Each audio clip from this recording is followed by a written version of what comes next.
This is how to acquire, download, uninstall fonts. I'm trying to do it all in fairly reasonable real time, so it sometimes can be quite difficult.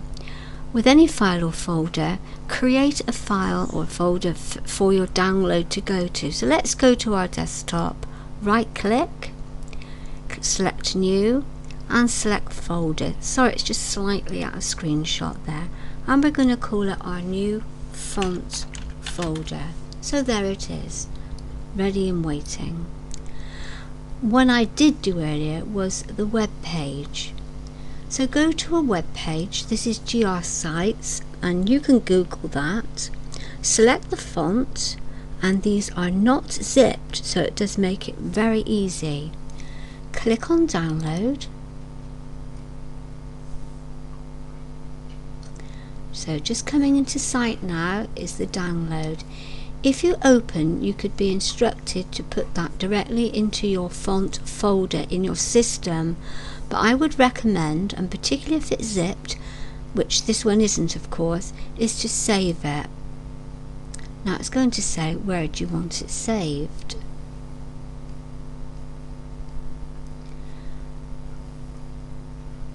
It seems to have actually found our folder, but in any event you would click on desktop, new font folder, open and save. Click, it's there. The folder was already available because I've probably been practicing. So here we are. So we'll close the download off, we'll take away the web page, and now we'll look at our new font folder. Double click. Just give me a moment because I'm going to have to bring it into screenshot. You can see all these are rather small because obviously they are big folders as you would get normally on your computer. So here's the font that we have just downloaded, Acrid Riffle, very peculiar one. What do we do now? Well, now we need to go to Start, which is out of your screenshot. Go to Start, go to Settings. Can you see that just coming into screenshot, and click on Control Panel. So this is what your box would look like. This is your control panel with your system, part of your system folders. And this is what I say, you don't really want to download directly into that font folder. You want to see what you've got first, or if it's zipped you want to unzip it. So you're going to double click on the fonts and bring up that folder. So double click that, and as they say, well, one I did earlier, and this folder will come. So now this is your control panel fonts folder, and here are all the fonts that are held on your computer that can be opened in any of your programs, word processors, graphics programs that got text boxes, publisher, etc. Not all programs will read all the different file formats. Now, so here we have the two folders side by side, more or less.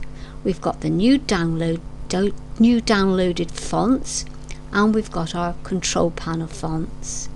We can do one of two things. We can simply drag and drop, or we can right click, we can copy and take that folder out of the way, select the other folder, right click and paste.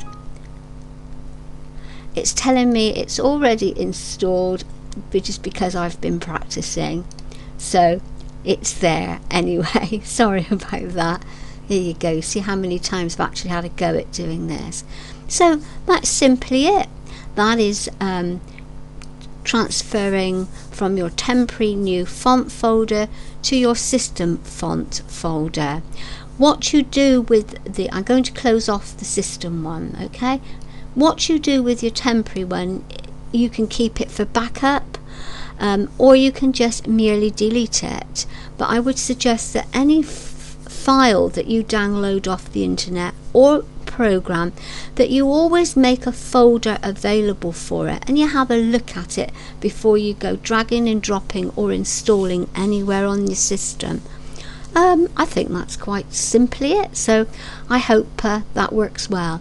If it's a zip file, slightly more complicated because you need to unzip it first within that folder and then drag and drop or copy and paste into your control panel font folder. Anyway, hope that helped. And GR Sites is absolutely fantastic, but of course there are many other sites out there. Bye for now.